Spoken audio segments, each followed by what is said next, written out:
Hello and welcome to another episode of the Contractor Grow Show. My name is Mark Lamberth. I'm your host. Today I'm speaking with Jason Davis at Jason Davis Electric in Oakdale, California. Jason, thanks so much for being with us today. You're welcome. Thanks for having me.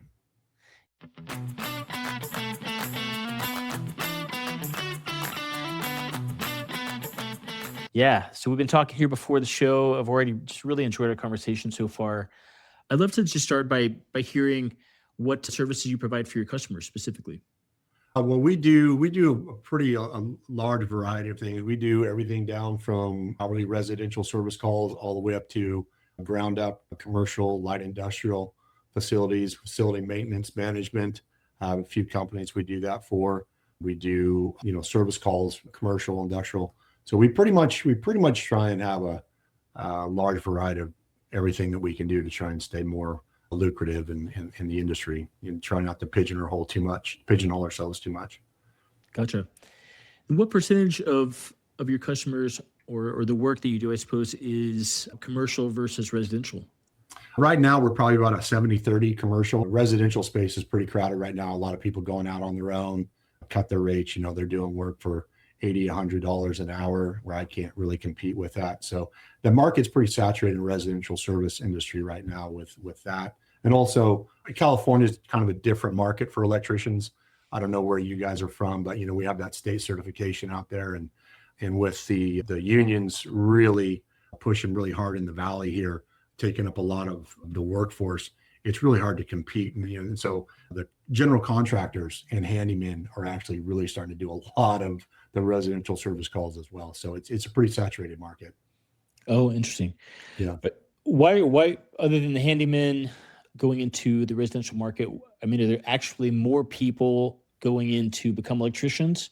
I mean, with the more folks coming into the trades, or they're just kind of a shift? 100%. So there's a big push out here. Like I said, I don't know where you guys are from, but right now, electricians are a dying breed. There's just not enough of us to go around out here. There's a lot of work. And with the state certification, it really scared a lot of people off. Because, I mean, you can make, $50 as an electrician, where you have to do continued education and be state certified, big test, or you can become a plumber where you don't have to do any of that and make the same money, or an HVAC.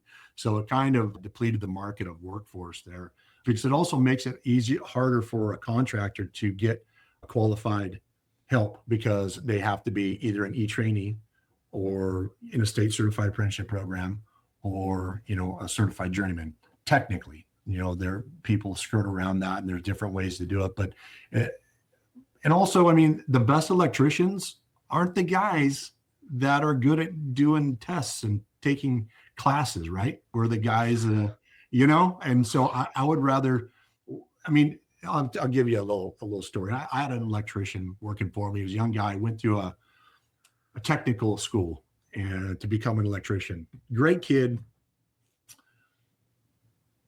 but he wasn't very mechanically inclined. And one of the biggest things you need to be as an electric tradesman in general is you need to be mechanically inclined. I mean, he broke the head off 632 screws on an in-use cover. I'm like, who does that? Well, one day he had his motorcycle in the back of his truck. And I never really put two and two together, you're busy, you're working. But he had his motorcycle in the back of his truck. I'm like, hey, what are you doing? He's like, oh, I'm taking this over to this guy's house. He's going to, do something on this. And I stopped and I thought, that's it. He's not mechanically inclined. And you didn't, it hit me. I go, because I've never met somebody who rides motorcycles who pays somebody else to do the work on their bike. You know what I mean? So it's like that right there. I'm kind of like, okay, I got it now. But yeah, so I mean, the mark. So, but then what we are getting now is we're getting a lot of these technical schools sees the deficit, right? And they're like, oh, we can charge. I mean, they're charging $27,000, $30,000 for these kids to get rushed through this school to become e-trainees. And the great thing about those schools is they can be e-trainees for the rest of their life. They don't have to do any more schooling, but they're rushed through, promised job placement, and we can't put them to work because, just different things. But so we're getting a lot of those kids to come in, and there's kind of a thing, a big trend where, you can make more money being a tradesman than you can being a college graduate. So that resonates with the younger crowd. So that's a big push. But we're kind of getting unqualified candidates. We're getting those guys that aren't mechanically inclined, but they're ambitious, right? Which is also good. We can teach you to not break the head off a 632 screw, but I mean, when you're going through the trades, as I went through the union apprenticeship, like we all knew in all 5 years of the apprenticeship who was going to be the foreman and who was going to be the lead journeyman. You know what I mean? There's kind of that, right. there's kind of the aura of the people, but right now we're getting guys, and I don't know if it's just, but I'm going to get in trouble here, but if it's kind of just this generation, but they want to show up and be the guy pointing fingers, and they want, I mean, I don't start out a guy less than $25 an hour. I mean, Green never held a screwdriver. He's making $25 an hour, and it's tough. It's tough. It's tough trying to get, and then they're just all good kids, and you don't want to say, hey, like this ain't for you. But at some point, you got to kind of say, hey, man, like this isn't working out. But there's a lot of guys out there wanting to be electricians, but it's tough getting through them all, trying to find that one that's going to be a good fit for your company. And I'm not normal to where that I care more about quality than speed. I'm not a hack electrical. Well, I shouldn't say that. But I'm not a company that I'd rather make no money and have a good quality installation than make more money and be embarrassed to put my name on it. So I have kind of selective about who I allow work for me.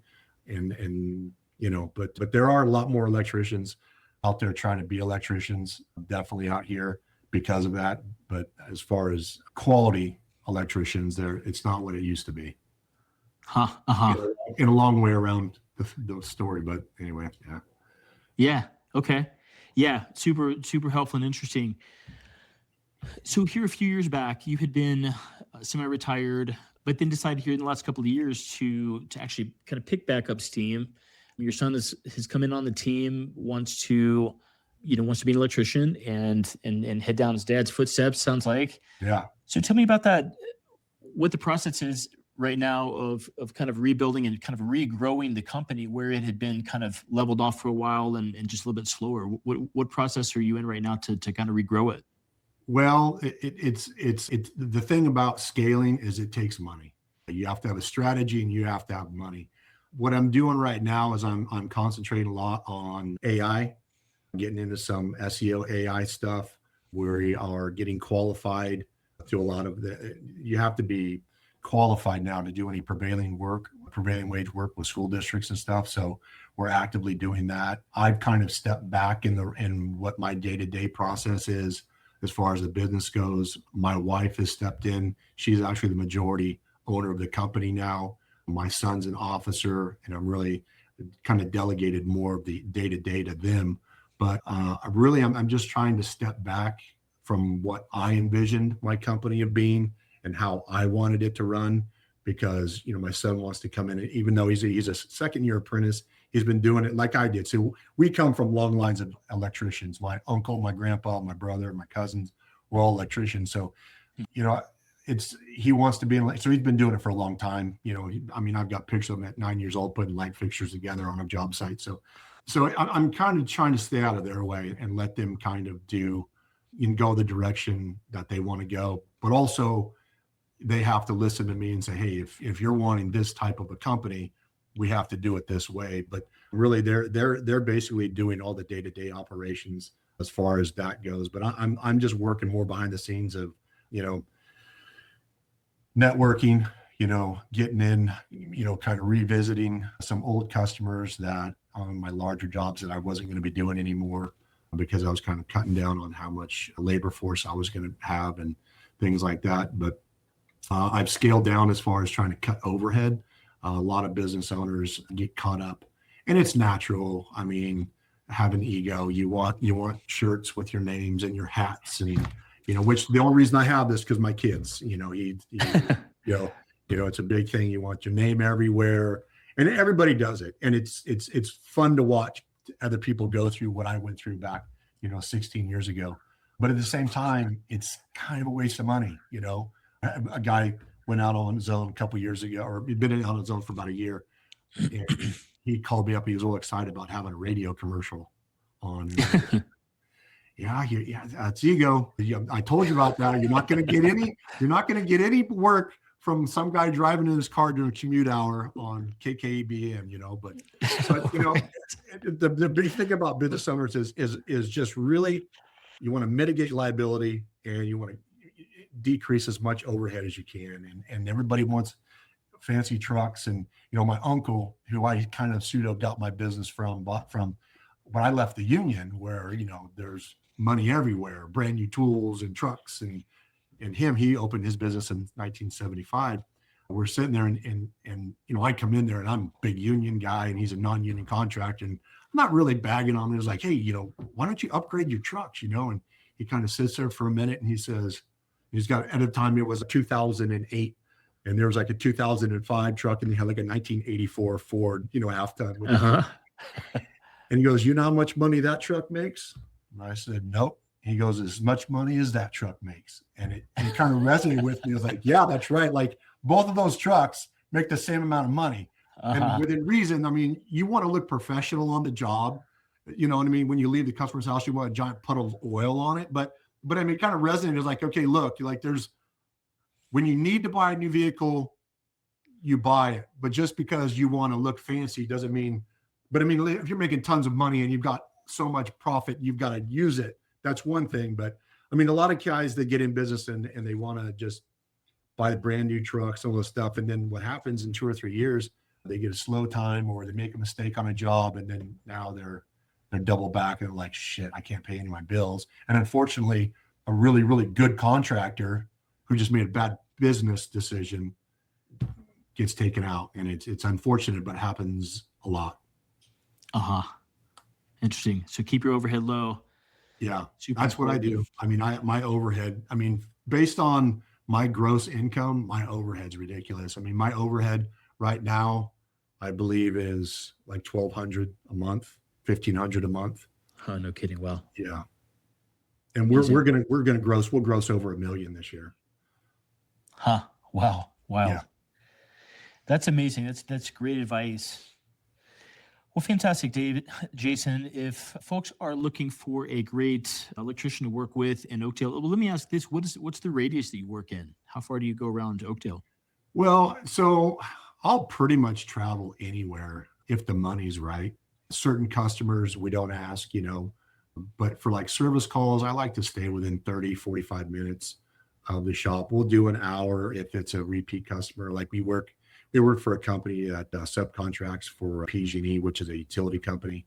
So we'll travel hour and a half for them, a couple hours somewhere once in a while. But we like to stay on service calls within an hour, 35, 45 minutes, something like that. But for larger jobs, another thing, my uncle told me. So in California, we kind of have regions, and you can drive an hour and a half to the Bay and literally make $30 an hour more on your paycheck as an electrician. And also subsequently that rolls over to the contractor if you're bidding. But I told my uncle one day, because in 2008 out here, we went through a really bad recession, and then, it continually got worse in 2010. But the Bay is usually about 6 months ahead of us, 6 months to a year. Like, hey, let's go start these jobs. We're getting solicited for work over there. And he's like, Jason, why would I drive over there when I can lose money in my own backyard?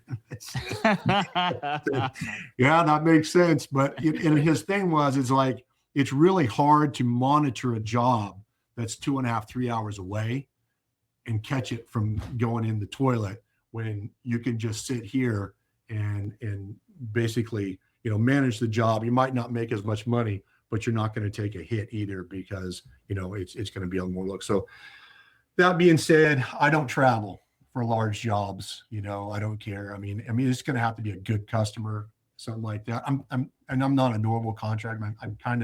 I have a lot of private work. I don't really go out and solicit. I don't go on public bid boards. I don't work for large contractors. Most of all my contractors are smaller.